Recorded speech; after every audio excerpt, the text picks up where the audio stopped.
Okay, well, welcome to this code breaking and cryptography session for those of you who are listening to this recording. You won't be able to take part using the Mentimeter, but you can hopefully get something out of the challenges as well. All right, I think that's enough. I think we can get started with some introductions. So my name is Andrew Potter. I am one of the mathematicians in the Open University. I live in Edinburgh, and I'm usually based in the Edinburgh office. Hi, I'm Katie. I'm down in Yorkshire. I'm nevertheless joining in with Maths Week Scotland. I'm an honorary Scottish person today, and I work with Andrew at the Open University. Same department, but just a little bit further south. Great. Now, so that's our introductions over, but does anybody know who this person is? Put in the chat box if you know who this person is.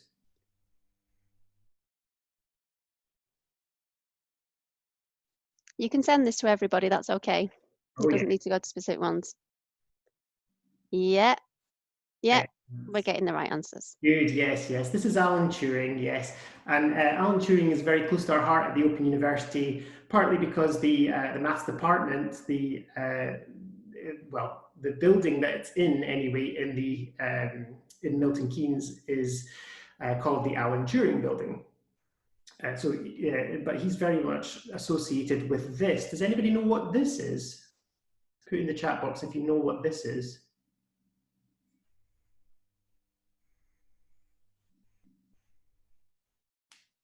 Have a guess. Yeah. Second World War. Yeah, I think Second World War.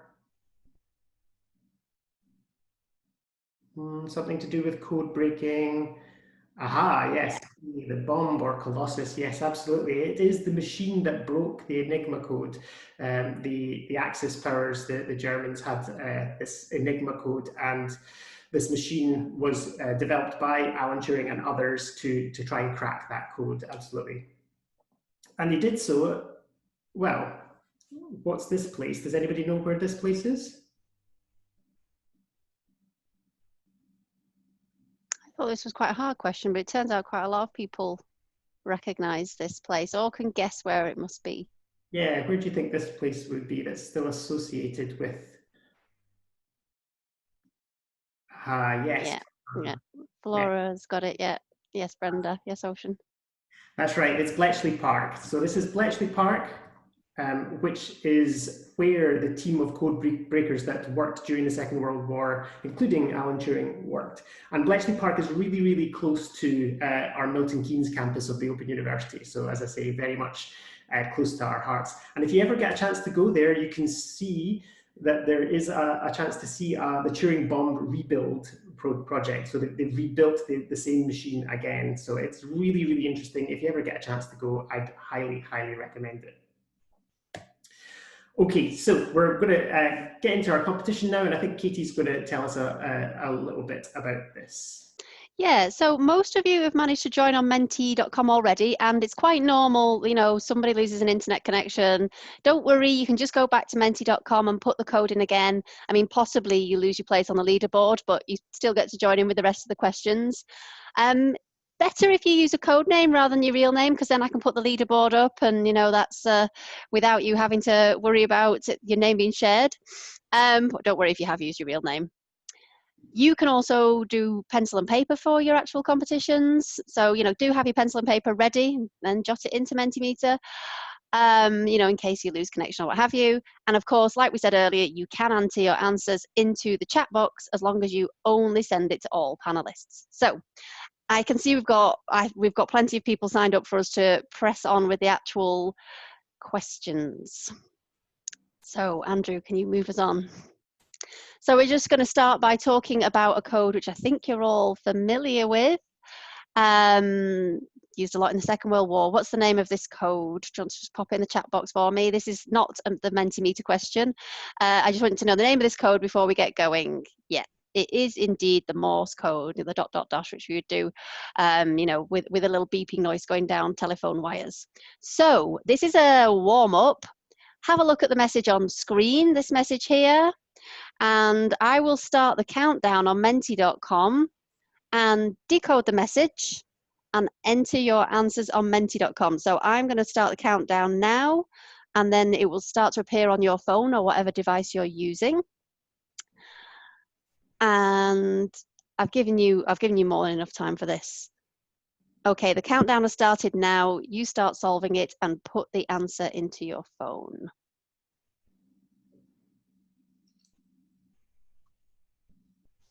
It's a really interesting code. Yeah, you might know the dot dot dot dash dash dash dot dot dot. Those Yeah, ones I remember. Also, SOS. did you ever have, Katie? Did you ever have one of your old mobile phones? Did you ever have the one that when you got a text message, it would go dee dee dee dee dee dee dee dee. Oh, okay. I never thought of that as being associated with Morse. Yeah, yeah. Do you Yeah. know what would dot dot dot dash dash dot dot dot be? Well, is that not SOS? No, Dot, that's dot, dot, dash, dash, dash, dot, dot, dot. Is that what you said? just two dashes. Dot dot Oh, was it dot, dot, dash, dash? dot dot dot dash dash S. dot dot. Okay, right. Let me find the dash, dash. While people are entering, we have got 7 responses so far. Where's the dash, dash? M. Oh, SMS message. Ah. No, I didn't know that. Absolutely. Yeah. So for a long time, this is probably any of the younger people who are in the attendees won't remember this, but there used to be when you got a text message, sometimes the tone that you would get was dee dee dee dee dee dee dee dee, which was you had an Ah, SMS in Morse. that is cool.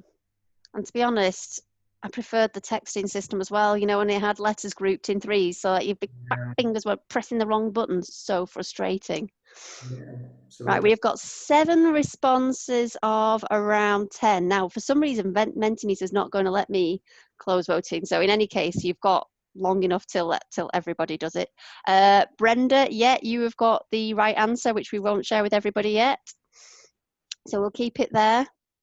Anyone who's, even if you're just sort of coming to observe or, you know, like join with one of your family members, have a go on menti.com. I think some people might have joined, you know, for the kids or for the parents, but let's have you all joining in. Well done, Brenda. My granddad actually was a Morse code operator in the Second World War, but gave him migraines, so he had to come off it and then was sent down the mines, which was definitely a step down. Then, Yeah, well, literally. yeah.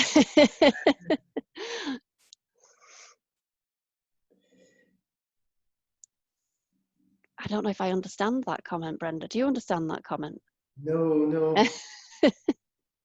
We have 11 responses. I think that might be just mean we're waiting for just one. I'm going to, oh, it's super exciting. Excellent. Okay, brilliant. See, I'm not up with young people speak. I think we'll just give people 1 more minute to get their answers in, and I will then move the question along, even if it hasn't closed its voting, because I think sometimes if someone's, yes, it is. If someone's lost their internet connection, they won't necessarily get recorded by menti.com. So 1 more minute to answer, and we will move along.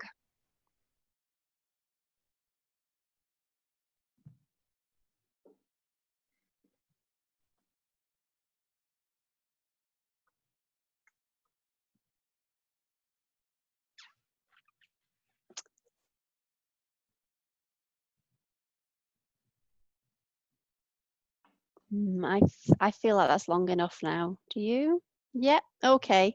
I will leave that to run anyway to gather the last ones, and we can move on to our next slide.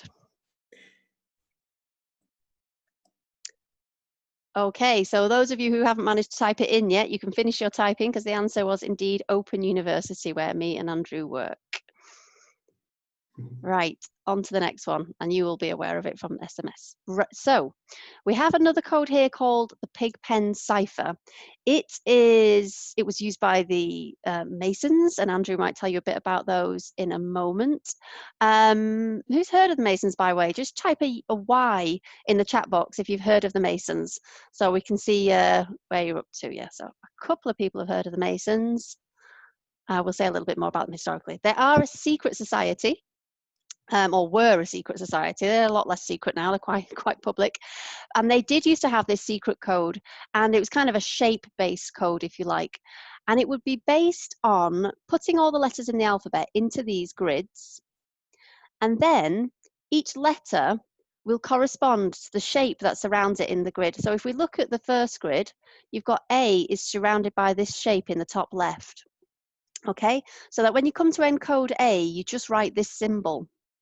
Can I ask you to put in the chat box, and it's fine to put this to all panelists and attendees, what should I encode the letter E as? What shape should I replace the letter E with?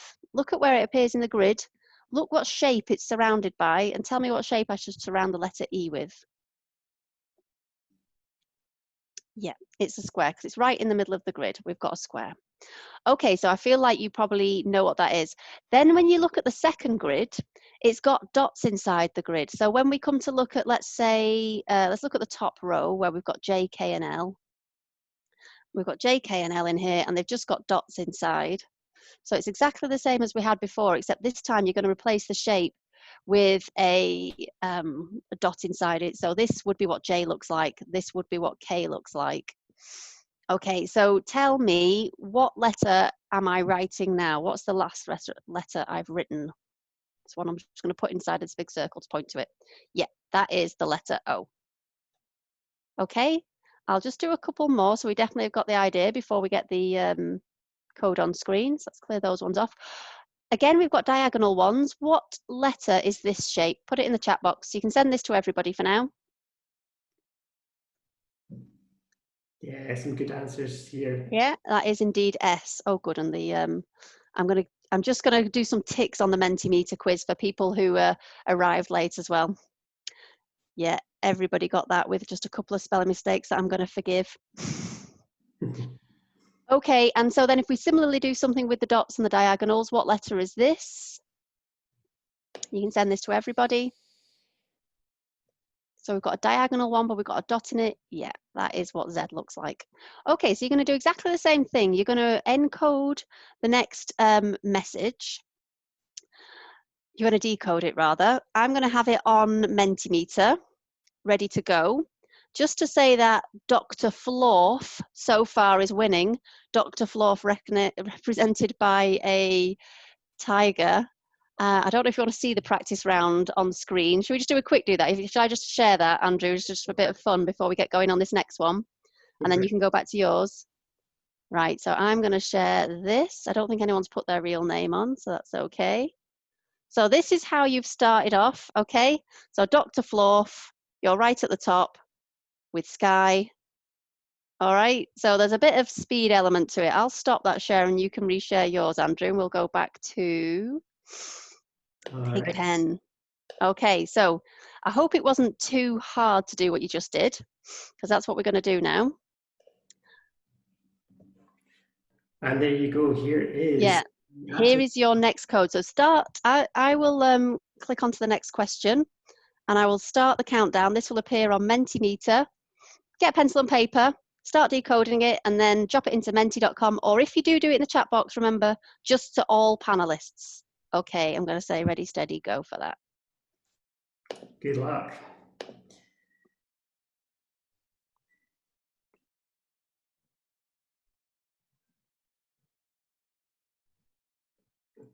I did like the Dr. Florf. That was a good. I like it when I ask people to encode their own messages and, you know, just random British humour. I like pea soup. Just any random message you can think of. So I've given you quite a few minutes to do that, but again, probably after about 4 minutes, because by then most of you will have answered it, we will start talking about the next code. But, you know, just keep jotting in your answer if you're halfway through. Don't let us stop you. Any tips or tricks for this other than going through it just one by one, do you think, Katie? Yeah, I notice when I work with groups that some people straight away get the idea that once they've decoded a letter, they will quickly check and see, right, does that appear anywhere else? And that speeds you up quite a bit.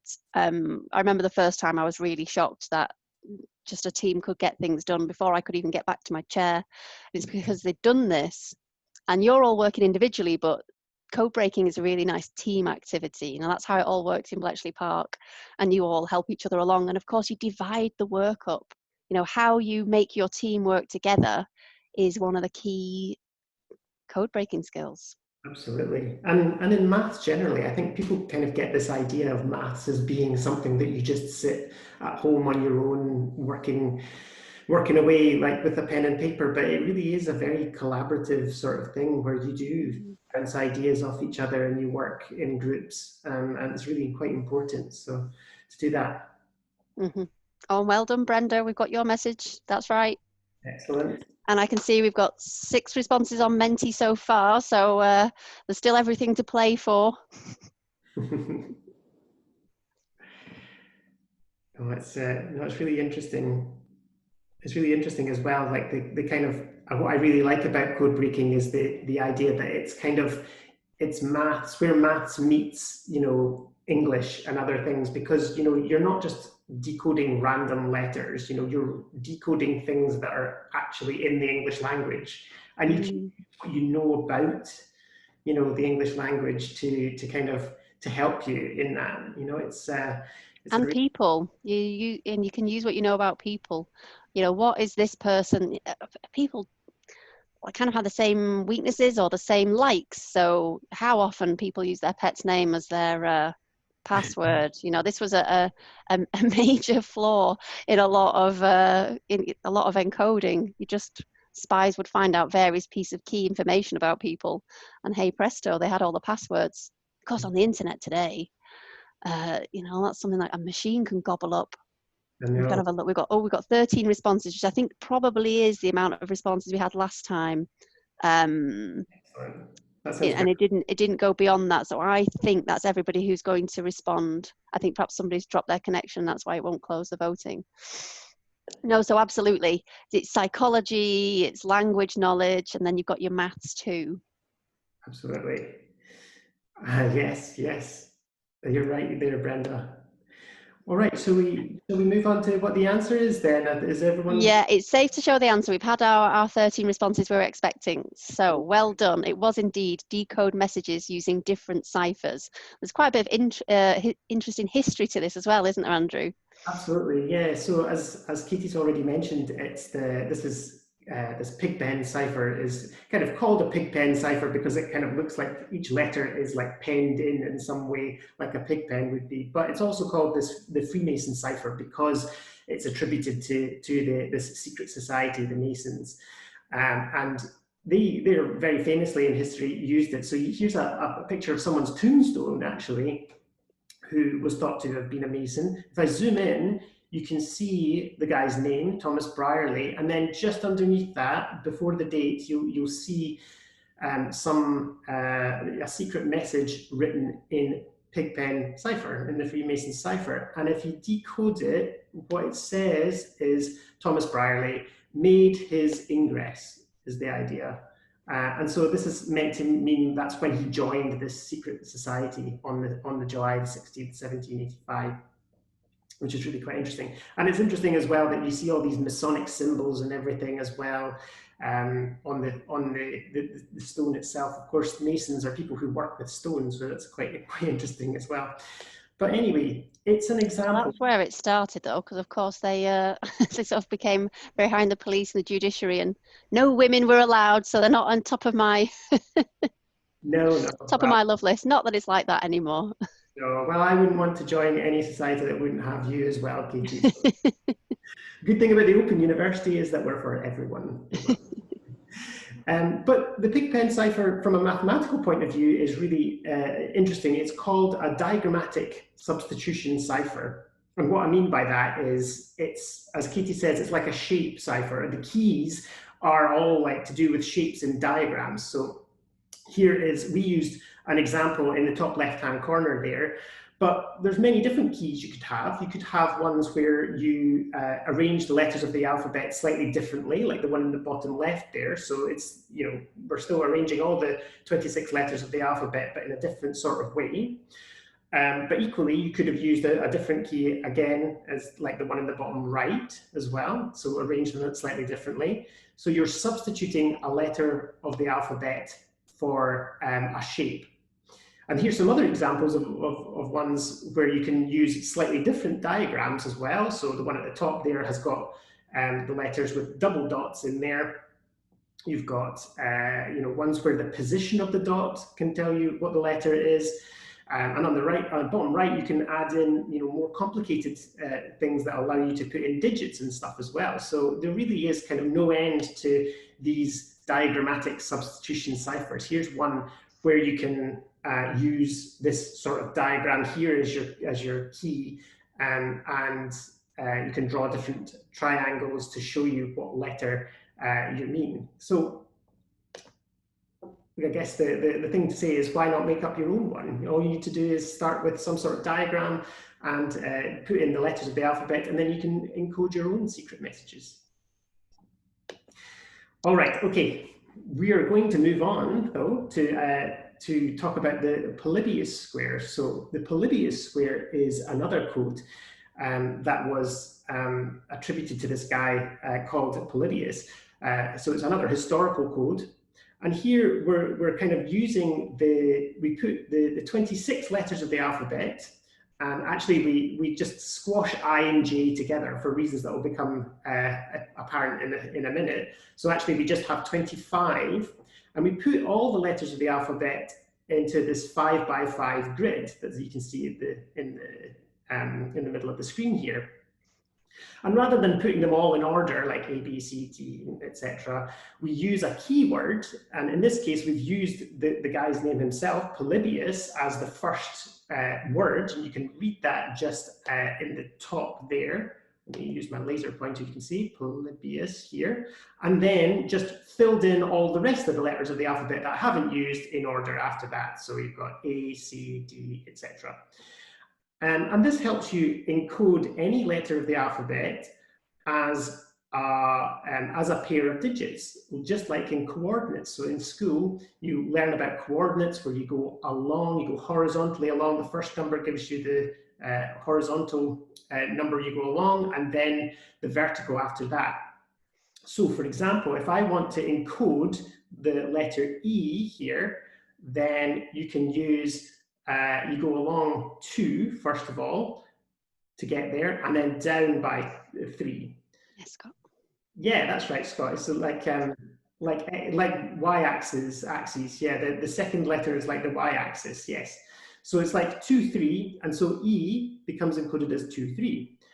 X is here, so X would be, you go along 4 first, and then down 5 to get X, so there is X is 4, 5.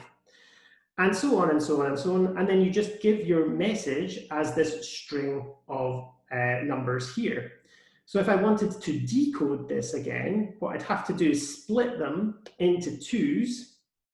So I maybe split them up into pairs like this. So for example, this third one here that I've got, 4, 2, this one here, what is that? I go back to my Polybius square and I go along by 4 and I go down by 2, and I realize that this letter must be an A. All right? Mm-hmm. What would the next one, someone tell me, put in the chat, what is this next one, 2, 4? What would 2, 4 be? What's 2, 4? What's this letter? Good, yeah, I think we've got it. You have to always remember that you go along first and then down. Great. Okay, now that I've got that, given you that, I'm going to give you a challenge. So are we ready, Katie, to start the Menti video? I'm ready, yeah. I'll put it on screen, give them a second to absorb it and pick up the pencils, and I'll start the countdown. Okie doke. All right, on your mark, get set, go. Okay, I'll start the countdown now. So I hope you've got your pencil and paper. I think this is a pencil and paper one first, not one you could really do straight into menti.com, because it's easy to lose track of which number you're up to. And if you slip by one number, then all your coordinates go wrong. So do write them down in separate pairs first, like Andrew said. Yeah, what I might do is, just to make it easier to see, it's much easier when we do this in paper. You actually give you a sheet of paper, you can do this yourself. But since we don't have that here, I might split them up for you. Makes it a little bit easier. Yeah, and then you can see if you've slipped. Of course, the other way you can see if you've slipped is if what you start writing comes out as utter nonsense. Yeah. So our messages should make sense, even if it's not, you know, the most normal phrase in the world. We will be using words. Yes, yes, it's funny that it's funny how when I've done this before, you'll see people who will kind of, just blindly turn the handle and they'll make a mistake and they'll have written down a word which has obviously got like a Z in the wrong place or an X in Mm. the wrong place, and I say to them, look at what you've actually written down. Does that make any sense to you? You have to keep thinking, does it make sense? We're not Yeah, just encoding messages which are gibberish. We want their actual English. So you can pick up your own mistakes quite easily that way. yeah, yeah. XZC. Simon Singh wrote a great book on code breaking, and he included, to go with the launch of the book, a code breaking challenge. I don't know if you saw the code book and the challenge that went with it, Andrew. I did, yeah. And yes, so his messages actually did have a lot of X's in, because he used X instead of the space bar, which actually is something that was done in the Second World War. So that the spaces, because we'll talk about this, but they're too much of a giveaway between words. So you had all these messages with X's in, and I think that threw a lot of people off. But ordinarily, we won't be throwing loads of X's into our messages. Oh, no. No, but it's really interesting there that Brenda has mentioned earlier on that using certain phrases is really a big giveaway of Mm, how people can crack codes, and how Enigma was cracked by the use of the phrase Heil Hitler at the end of every message. yeah, just couldn't help themselves. Put it on everything. Yeah. And the weather reports as well. Yeah, so there's only so many different words in a language for raining, for Mm. or sunshine or anything. And so they use the same types of words all the time at the start of every message. Yeah. Well, I think there was some weather balloon somewhere. I think I've given this session, and that person's dad did work on it. And there was one particular weather balloon or weather station where they always used exactly the same phrase. There was not a letter deviation. And this was just like, an absolute gift to the code breakers. Absolutely. Yeah, it's like military. The kind of the military procedure is really what let them down in that sense. Yeah. Right, well, Yeah, I should also confess to people as well. I have got family in the background, so occasionally you might see me click my video and my sound off if a person starts to walk into shot. Don't be put off by that. We have got 10 responses so far, so people are doing well. I think we just it's a photo finish because they are coming in very close to each other. Still want to see your answers, and of course, if you aren't on menti.com, still please put your answer in the chat, just to all panelists. It's nice when everybody has a go. I don't think you can think of code breaking as a spectator sport. It's definitely one which you have to play. No, yeah. No, it's like any puzzle, really, isn't it? It's like, you're never going to enjoy watching somebody doing a Sudoku, are you? You have to Yeah, do it yourself. yeah. I mean, but I do feel like that about a lot of sports. I can't really watch darts or anything. No, This is something you need to play. no.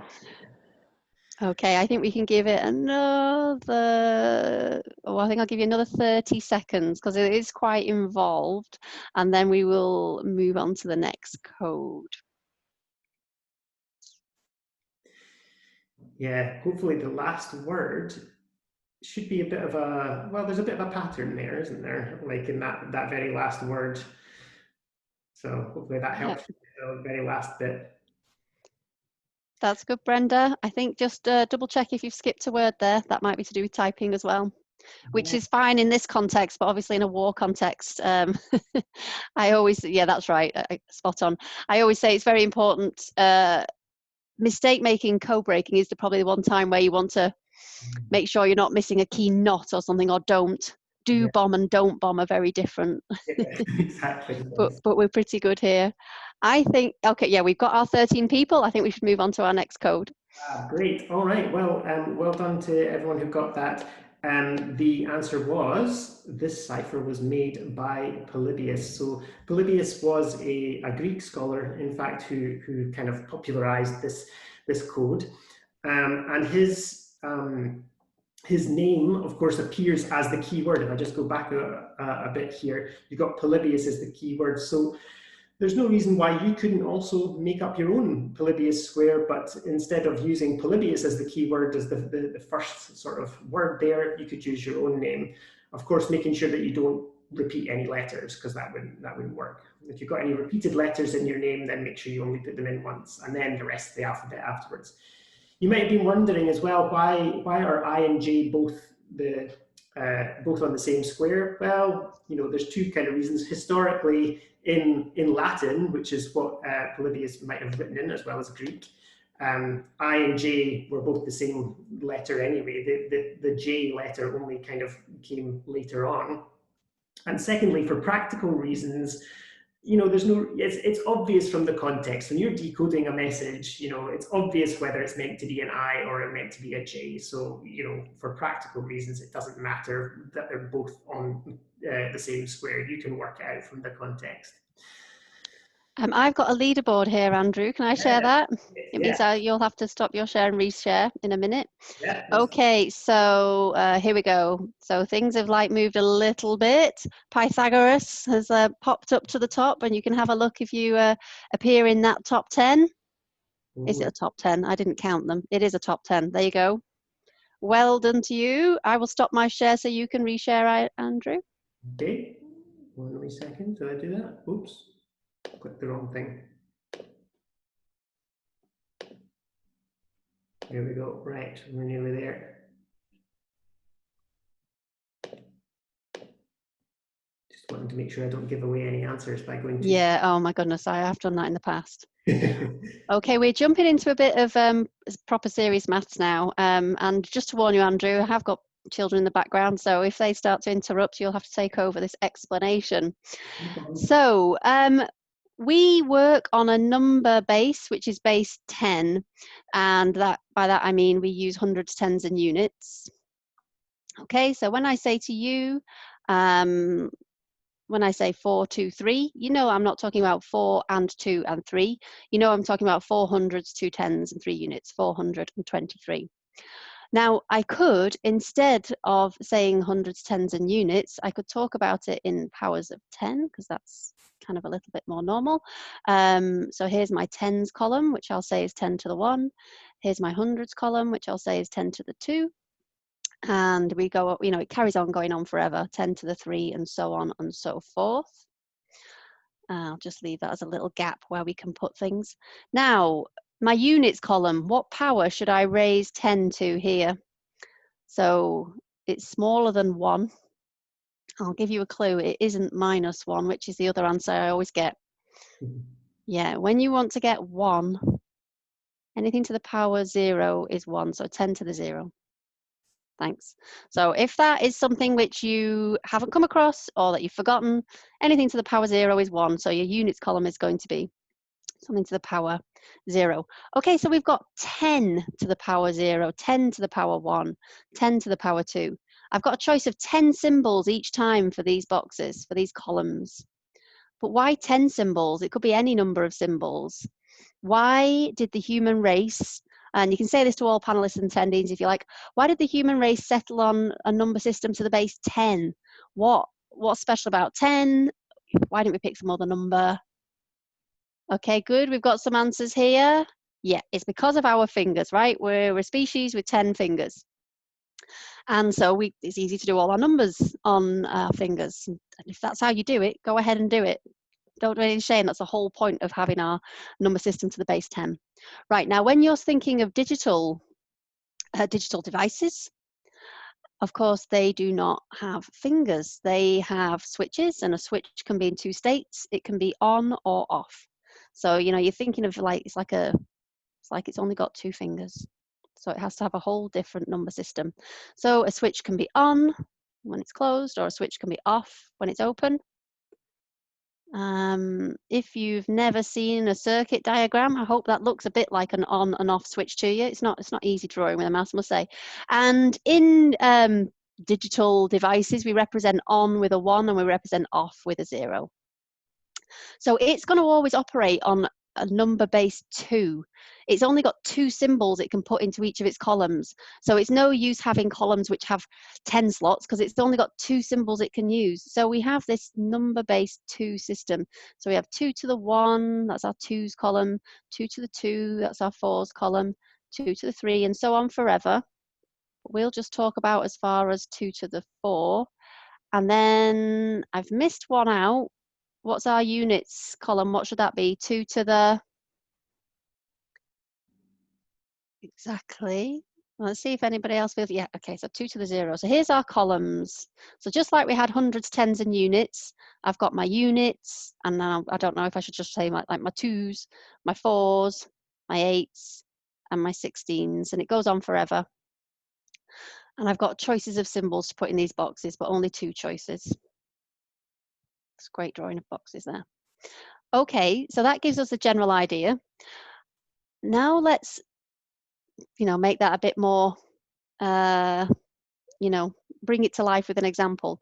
So if I was just to write, and so we're just going to start really simply, and then we've got one next to us. So if I was just to write the number 1, 0, 0, 0, 0, that would mean I've got 1 unit, no 2's, no 4's, no 8's, no 16's. So if I've just got 1 unit, a unit, what's that the same number as? That's the number, put it in the chat box. Just got 1 unit I'm talking about here.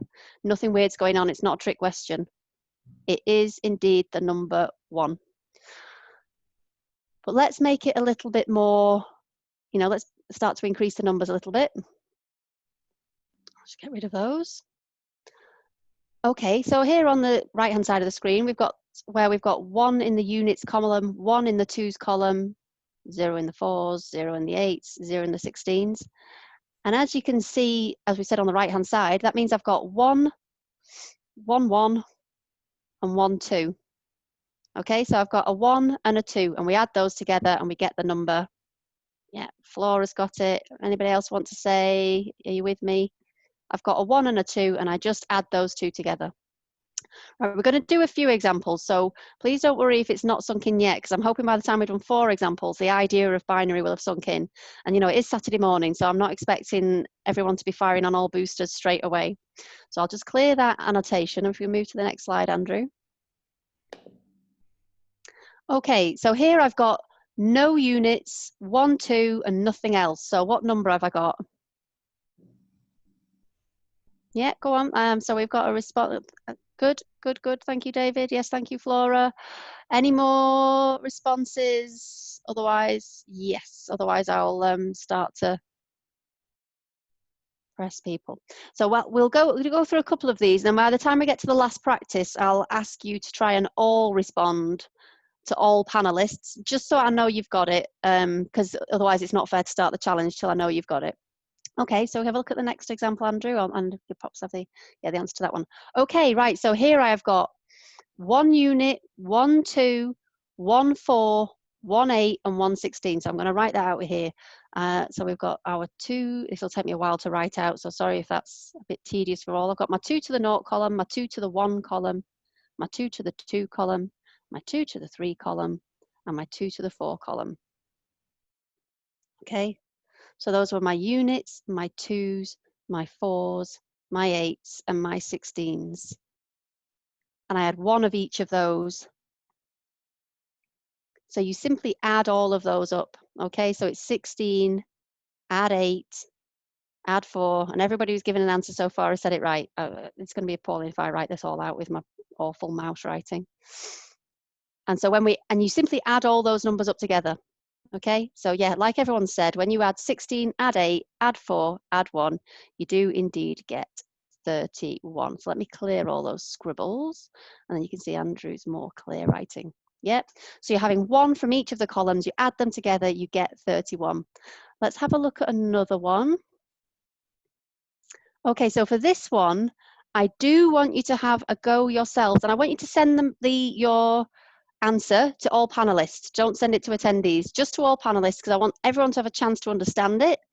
And then I'm going to see how many people have understood it and see if it's fair to move on based on that number. So far everybody's good. So far everybody's got it. So remember, you're just adding up 1 unit, 1, 2, and 1, 16. So how many responses we got? Okay, so everyone's getting it so far. So all I'm going to say now is, can I ask you now, once you've given a response to that, can you now put in the chat, just to all panelists again, this is just to me and Andrew, so, you know, if you're not in public, would you mind saying whether you are okay with that idea, and we'll move on to the challenge, or whether you want help? And Andrew will have a second explanation. So everybody listening now, please write into the chat box either okay or help, or you can put an N for no. Please do feel free to say. If I was in a room with you, actually, I do get people to like mime it to me, and then I read their lips, and that's quite a nice way of testing everybody without anybody being revealed till the end. It's amazing how many people think I can't read their lips and just try saying gobbledygook. Okay, everybody so far is saying they're okay. I'm just checking we've got enough people having responded. Okay, everyone has said okay so far, but I don't think every participant has responded. Is that just me? Am I counting right, Andrew? Okay, yeah, no, I think we're right. right. Okay, so the next challenge, you're going to be doing a lot of this. Okay, so it is a lot of writing down, you know, 1 add 2 add 4, you know, that sort of thing, and you'll be doing it a number of times. Okay, so this is how we do the next challenge. Okay, we can move on to the next one. I'll just get rid of my little annotation. You're going to get a bunch of numbers on screens, and you're going to turn them into our numbers. And then those numbers very naturally correspond to letters of the alphabet. We've got a little grid on the screen, but basically A is 1, B is 2, C is 3, etc. So you convert the binaries into our numbers, and then you find which letter that corresponds to, and that gives you a message, which you can either tap into Menti or you can put in the chat box. So we'll put it on screen, and I can start the countdown. And I'm just we can give you a little, so I'll start the countdown as well. So if you just have a look at that, for those people who, you know, are still kind of warming up to the idea of binary, have a look at the first one. You've got a 1 unit and a 2, so that's 1 add 2, 3. That's going to give you C.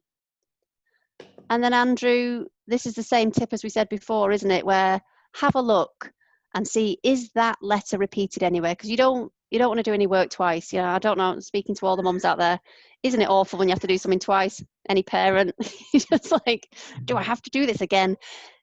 Do the minimum amount of work possible. Absolutely.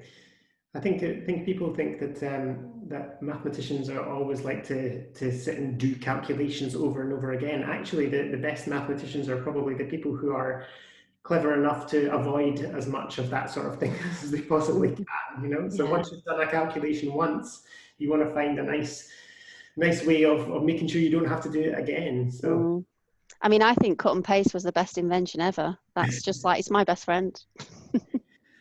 some other the tips and tricks, I guess, for this one as well that occurred to me is that if you've got two binary numbers that just differ by the very last digit, the rightmost digit, then that means that they must be only one different from one another. So that means they must be next to each other in the alphabet.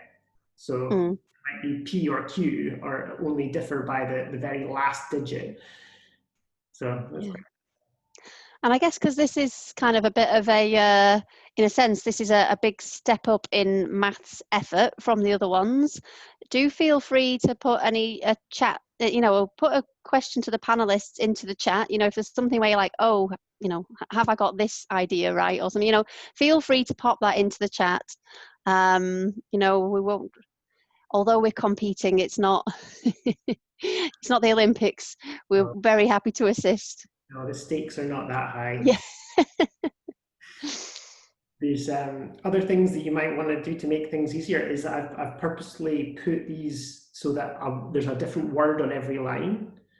And as we'll come to look at later on, when we look at some even tougher sort of challenges, you know, this word here is only 2 numbers long, so 2 letters long. So there aren't that many words in English which are only two letters long. So, you know, once you've got one of them, then there's only a certain number of other things that the other one could be. So use that to your advantage. Use the fact that you're decoding an actual message written in English, not just gobbledygook. Yeah, yeah. We have actually got one super speedy person who's managed to get this. I don't want to intimidate the rest of you. It's already somebody who's absolutely on fire, even though it's the morning. Perhaps they've already had their, 19 cups of tea. I have given you quite a long countdown for this one because I think that's quite a lot of calculating to do straight off the bat. So yeah, on menti.com there's still another 5 minutes to go. Although I think you probably won't use all the time. In my experience, people are, well, they're basically just faster than I am.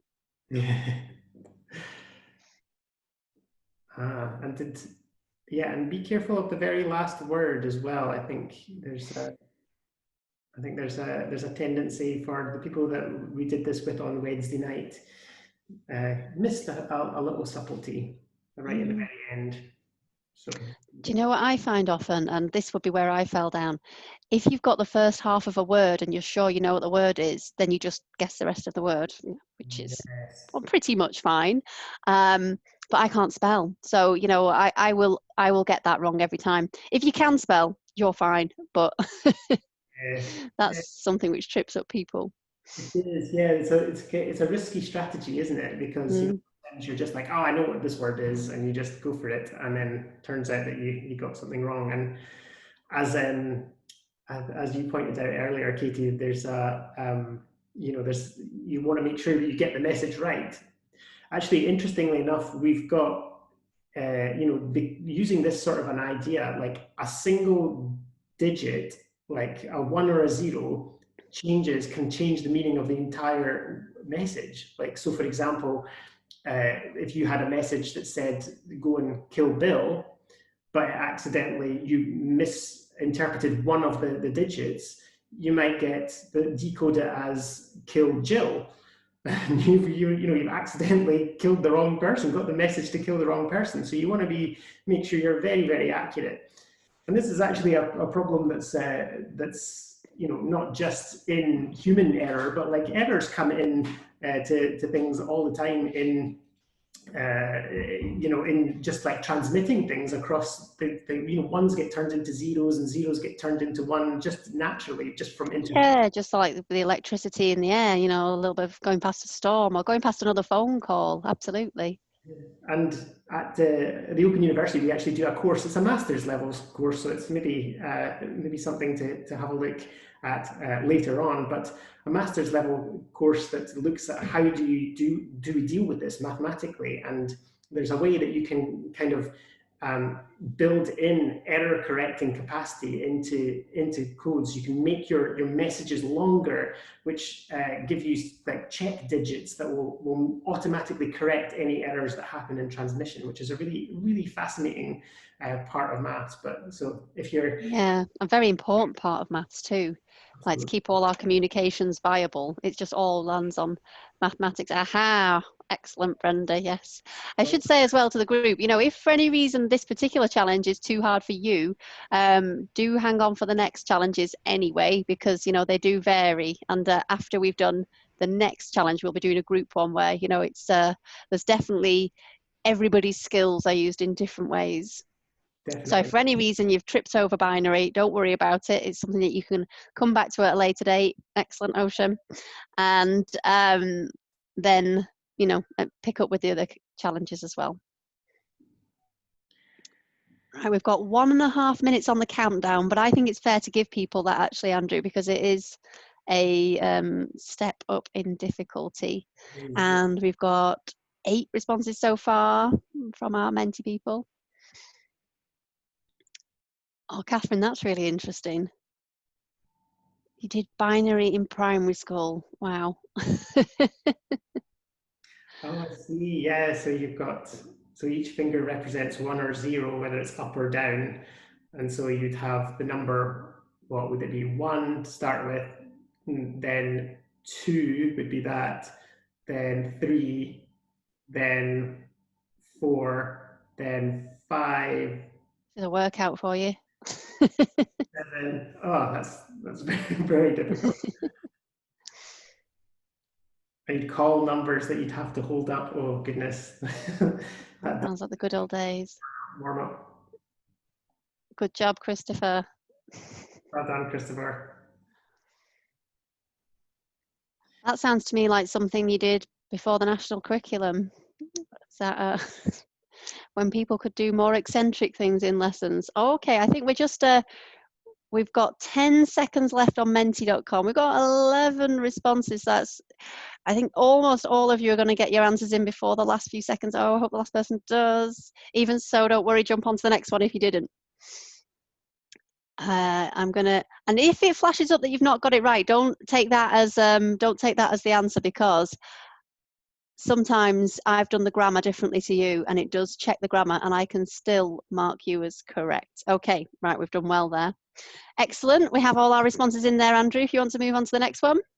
Yeah, so we, just to get this, the answer was computers think in ones and zeros. Yeah, And well done for all getting that. yeah, well done. And I hope everyone managed to spot that exclamation mark at the end as well. Be very careful of that. So well done. All right, okay, so round 4, our last one is for the actual Mentimeter challenge, is all about Atbash cipher.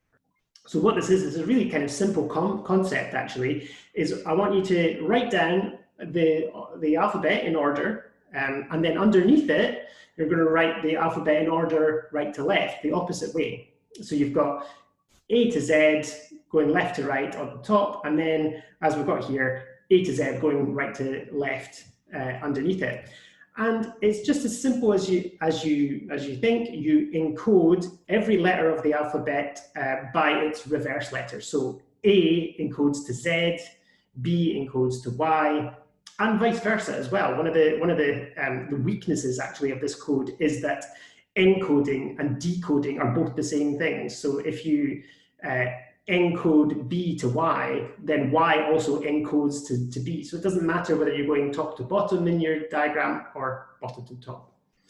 Okay. Brenda's just asked if this is like a Caesar cipher. It is very similar, isn't it, Andrew? Very similar, yeah. It's typically these monoalphabetic substitution ciphers, they're all part of the same kind of idea where you're only using one alphabet, the English alphabet, but you're substituting one letter of the alphabet for another.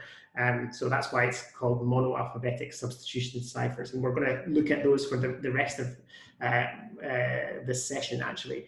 All right, but hopefully everyone's got this idea, because I'm about to give you the message to decode. So get ready, Katie, to put this up on Menti. I will.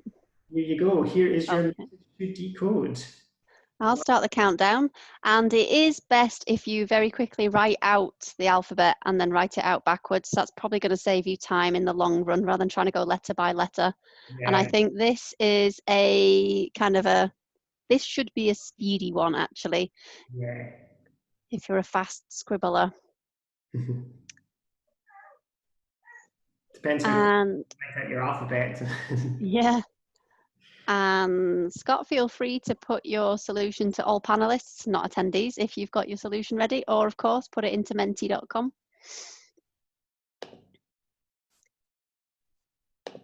Yeah, the difference, I guess, with the Caesar cipher is that the alphabet is in the correct order, but it's been shifted along, but you've still got this sense that you've kept all the alphabet together. That's right, yeah. Yeah, we're actually, later on, we'll look at ciphers where you can, jumble up the letters of the alphabet in a random sort of way. I think Caesar ciphers are ones that keep the same order. Is that right, Katie? Yeah, Caesar would just shift his along by 3 places. So what would A become? Like would become D, yeah. And so on. But then any shift along the alphabet is now called a Caesar cipher. So you've kind of got 25 different ones of those. So it's just like a tiny step up in complexity. Yeah. I don't know if have you ever made a Caesar wheel where you get two alphabets together and you split pin and drop it out. Don't worry, Stephen, we all get child and canine issues. Yeah, if you want to do the very last challenge, or what we're doing as a group, have a look at the Simon Singh's Black Chamber and have a look at the substitution cracking tool. The don't forget as well for this code, if you haven't already worked it out, that, again, we've got this idea of short words are your friends. There are not many words in the English language that have 3 letters or 2 letters here.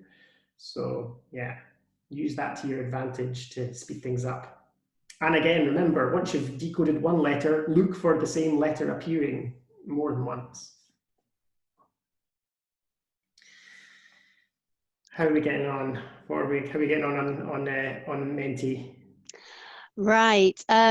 So far, we've got somebody super speedy who's got in there, but I think everybody else is working on it. I actually think it probably takes quite a bit of time to just write the alphabet out twice, actually.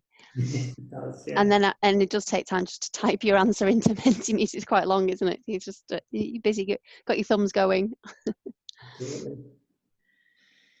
Yeah, we used to in these sorts of, when we did this session face to face, we used to have like this texting challenge. Did you ever use that one, Katie? I'd seen it done. I never did it myself. Yeah, we took it out because, of course, that's not how kids text these days anyway. So No, I found it very hard. I mean, I was always amazed when they got it because and the computer always gets it straight away, but my brain was a little bit slow at making a guess as to which letter to use. Yeah, no, I found it quite difficult as well. But those were the days, where you just had, all you had was a number pad, and that was the only way that you had in order to Yeah, 55666. Exactly. I'm afraid I always long for the previous technology, which I've just managed to learn to use, and then they change it. Then they do call it a treadmill of ignorance, and that really rings true with me. Every new piece of technology, I've got to be ignorant all over again. I know. So yes, I'm sympathetic to you all typing in your, how many words have we got there?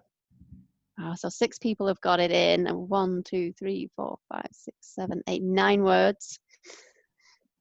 Be speedy on your thumbs.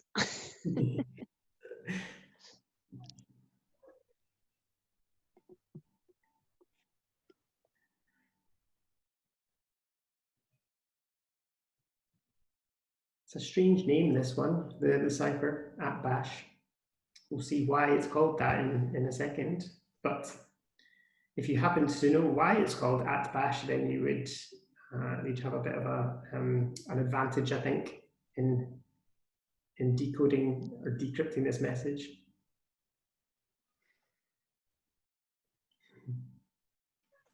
Okay, great. We've got 8 people responded so far. I think if we wait for 10 people, because we know Stephen had to go and deal with errant canines and children, that would probably be about right, I think.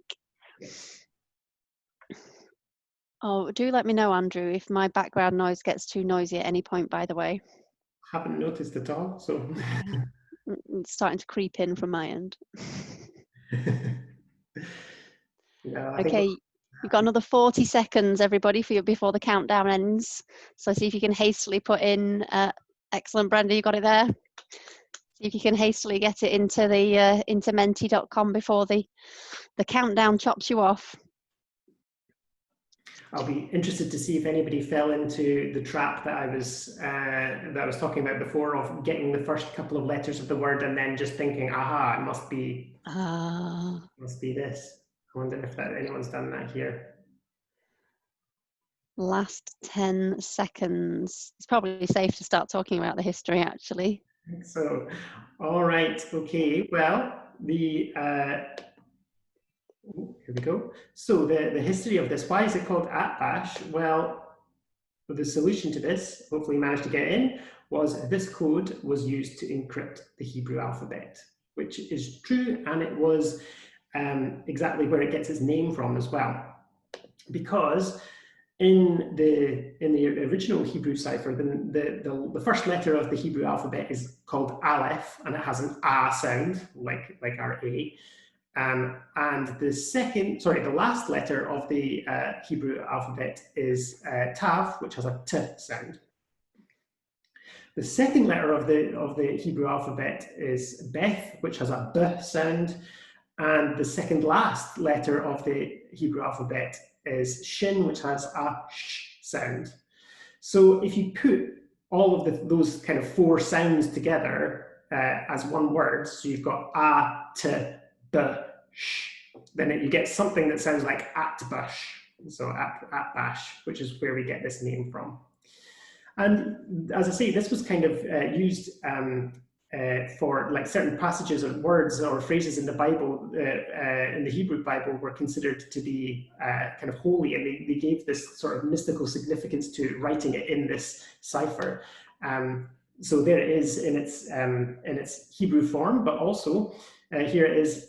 You can extend this idea, for example, if you wanted to make it so that it covered like spaces, full stops, commas, punctuation marks generally as well. So there's lots of ways that you can do this. But I think Katie's going to talk to us a little bit more about this kind of cipher. Yes, first of all, I'm going to share my leaderboard. So this is the last leaderboard, so we can have a look and give a virtual round of applause to Dr. Florf, who pulled it back just by, you can see how close all these points are, which just corresponds to milliseconds. So you've all done absolutely brilliantly, but round of applause to Dr. Florf. Yeah, well done, I will stop that share now. And in fact, I will aim to turn off Mentimeter while you get the next thing ready, so that I can look at the next code. All right, let's okay. Here we are. All right. Great. So we've talked so far about codes where there was one key and we gave you the key, which was, how you could decode it. We talked a little bit about Caesar cipher, where there are sort of 25 different ways where you could do the encoding with a Caesar cipher. And one way you can increase the complexity, the difficulty of a code, is by increasing the number of keys. Now, if we think about monoalphabetic substitution ciphers generally, right, okay, big mouthful, but if we talk about that's any code where all you've done is replace a letter with a letter consistently, right, you get this class of codes with this big long name here. How many different codes of this form are there?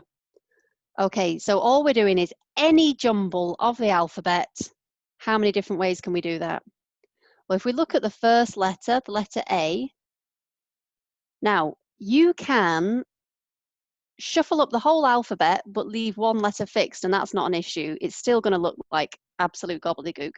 So I can replace the letter A with any one of how many letters? How many choices have I got to replace the letter A with? I can use A as well because I've got this general shuffling of everything else. So if you could put in the chat box, and this can go to all attendees as well, how many choices have I got for the letter A? Right, we're allowed to use A as well, so we have got a whole 26 choices, okay? Now, once I've decided what I'm going to use for the letter A, I've used up one letter. So for the next time, when I come to the letter B, I've used up one letter. How many choices have I got for the letter B? So now we're going to look at the letter B. I've used up one letter. How many choices have I got for the letter B? So B already used up one of the letters for A already. Yeah. Exactly, we're on letter B now. Okay, so we've got 25 choices. So I had 26 choices for the letter A.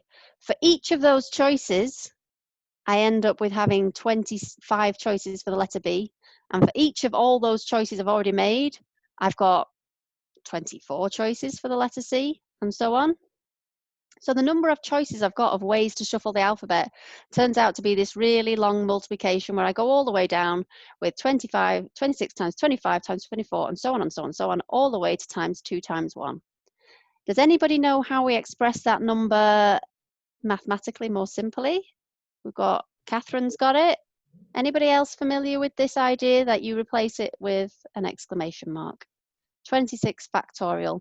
So when you're doing 26 times 25 all the way down to times 2 times 1, in maths we write that more simply as 26 factorial, and it's like so you're shouting it because it's such a big number. So how big is this number? How many choices have we got ways to shuffle the alphabet? Well, in fact, we have got, and I'll get rid of all those annotations. We've got over 400 million ways of shuffling up the letters of the alphabet. So if I were to say this has been encoded with a monoalphabetic cipher, you would have that many keys to try and work through to see what it had been coded with. So 400 million, and that's, you know, that's a really complex cipher. So if you were going to try and crack it by brute force, checking each key, even if you could do each key in a second, it would take you longer than the age of the universe to crack it, okay? So that's more keys than there are seconds in the lifetime of the universe. So that's a hell of a lot of keys. So we are not going to use brute force to crack this, but we're going to use other parts of maths. We're going to use what else we know about language. We're going to use something called frequency analysis.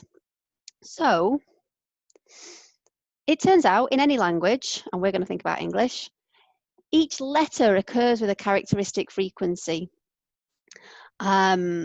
Some letters are more common than others. So could you, in the chat box to everybody, give me a Y if you have the letter E in your first or last name? E is the most common letter in the English language. Have you got an E in your first or last name? Just give me a Y in the chat box. And we should get a sense of a good proportion of you having a Y in your first or last name.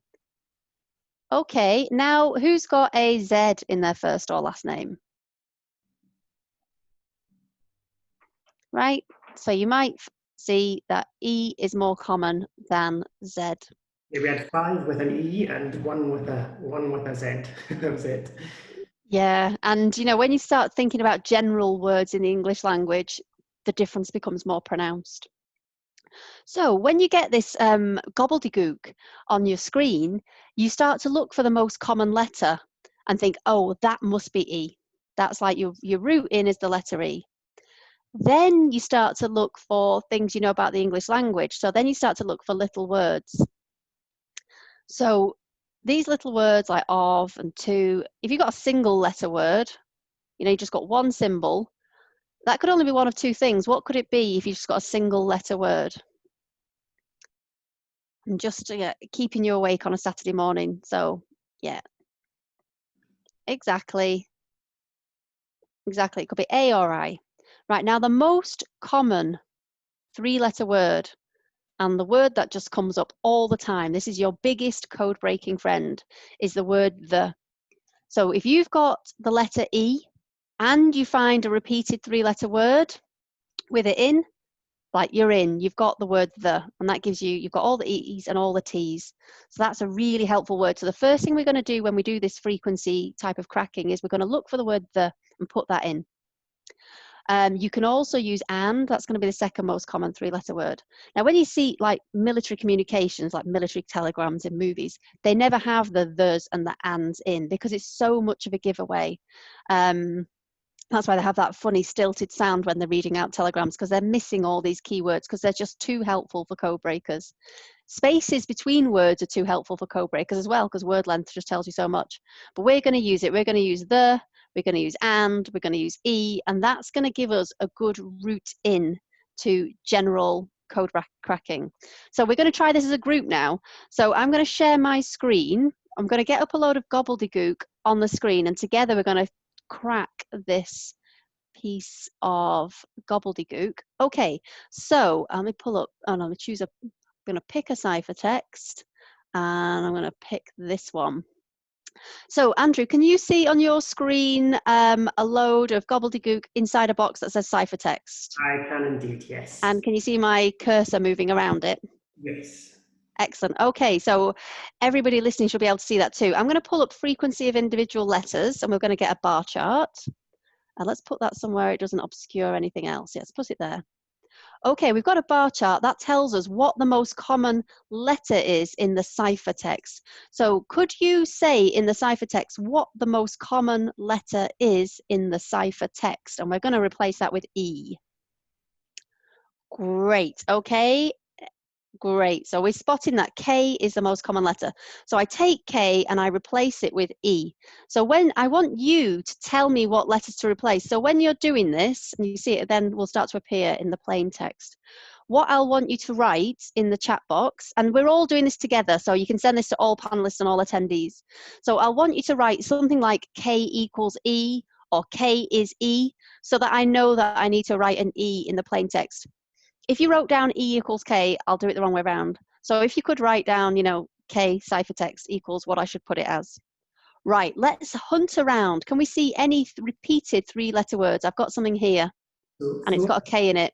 Yeah. All right, so tell me, based on this, what should I be replacing? L equals T. Someone said it. Excellent. Yeah, we've got that.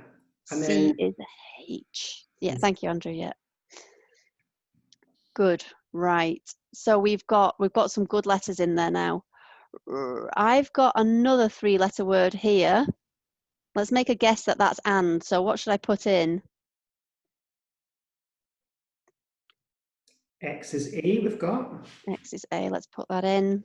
Suggestions? Any other suggestions from anyone? And really, we should try and do this in under 5 minutes to beat. We've got F is D. M is D. Yeah. Okay. And what for X, F, M. So yeah, we need an F there as well. F is N. F is N. F is N. Thank you.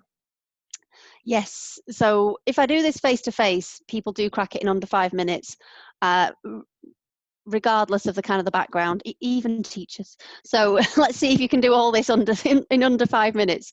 So I'm now going to scroll through and look for likely words. Right, I've got a likely word up here.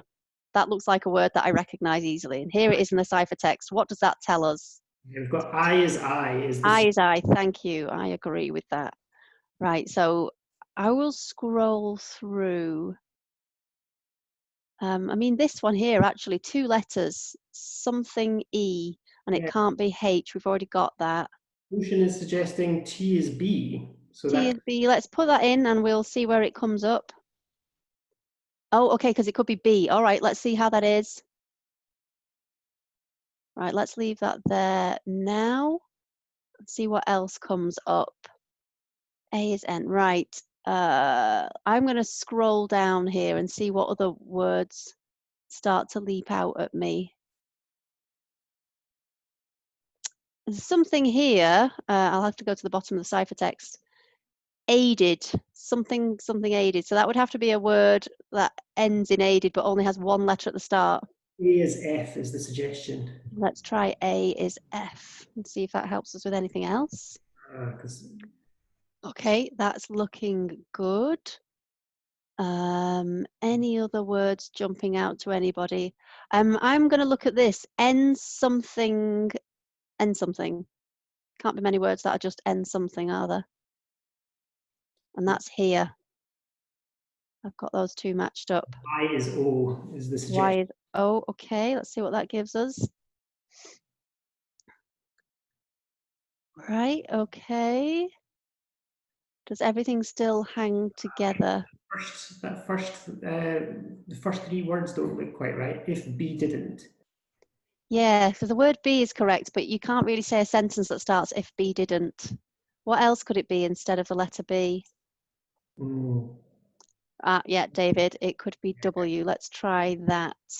If we didn't. That makes more sense. Right, and that gives me another one here. We've got a suggestion of Z is C. I'm not sure. Let's try Z is C. Okay, let's put it in.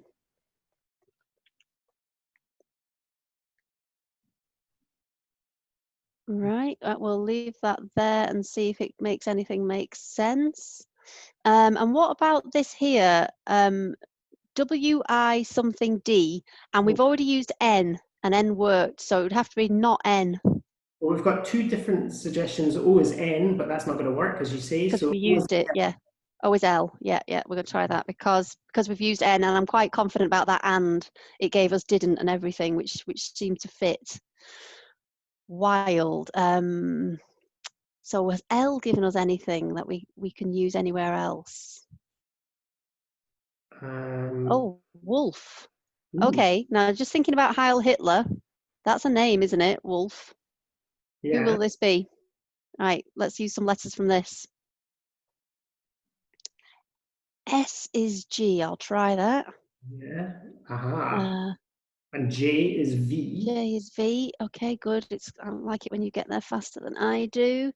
Did we have anything else? Yeah, the other one must G. So we need that one, don't we? That's the B is B. R. B is R. We've B got, is R. Thank you. Right, Virginia Woolf. Okay. yeah.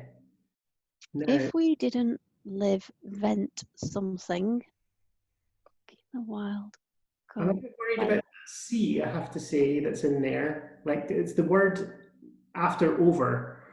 I can't think of a word that could go in there. I'm not sure that that C is right. All right, we'll hold the C under review. Hmm.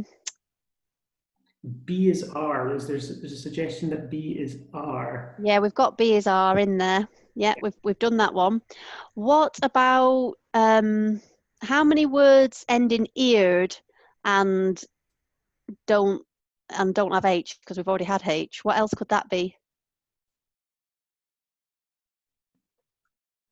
Anybody? Yeah, okay, we got a B. Okay, G for B. Right, I'm going to go with that. Oh, Beard. Oh, and here we go. Be something. we've There's only got so many choices there.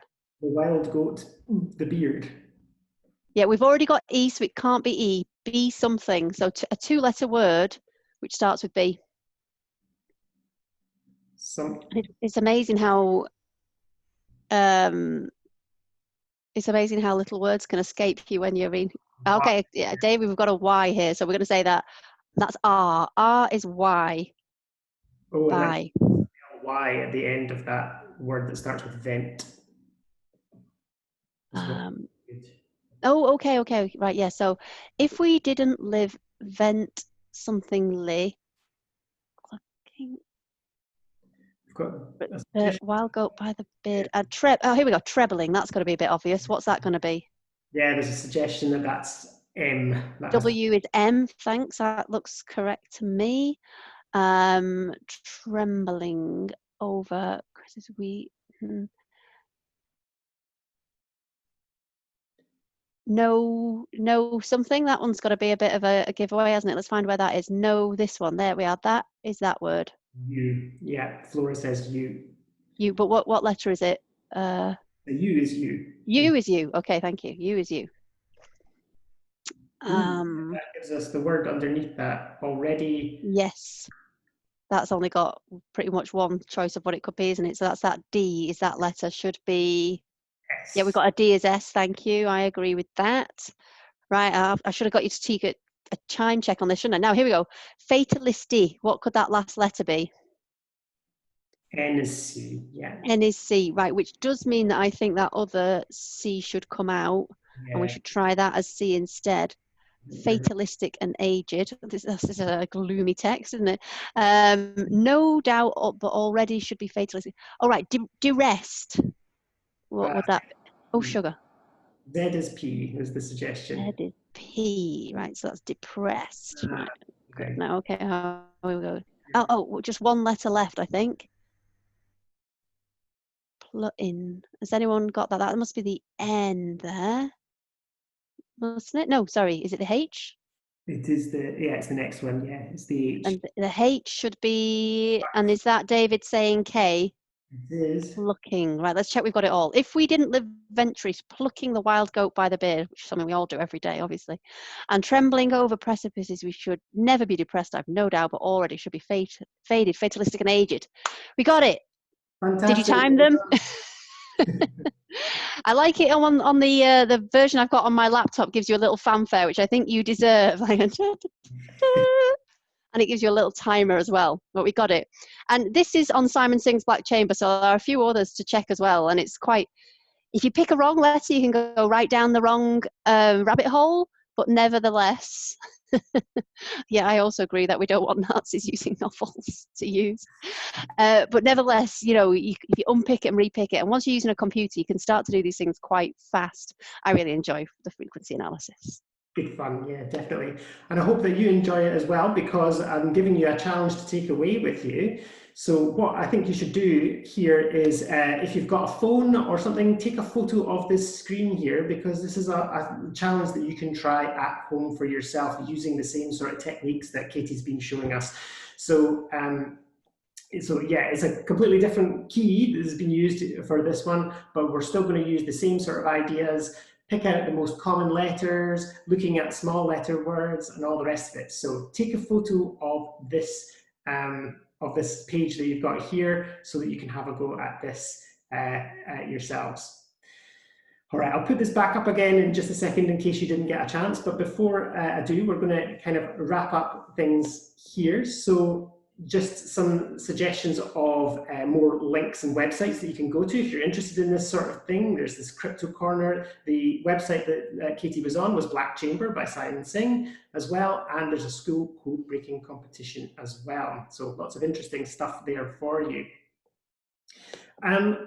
The only thing to say is, well, thank you so much for coming, and I'm going to paste into the chat box the link in case you're not able to click on it directly, but please do give us some feedback if you've enjoyed it, or if you think there's things that we can improve upon. We'd like to hear about it. So there is a SurveyMonkey that you can do here to give us some feedback. So I hope you've enjoyed yourself. Thank you so much for coming. I'm going to leave you with the same home challenge, just in case you didn't get a chance to do so. Email us your solutions, and we'll give you a shout out on Twitter if you manage to do it. Okay, thank you so much for coming. I'm going to turn off the recording before I forget to do that. Just, if you've got any extra questions you want to ask us, then please do so.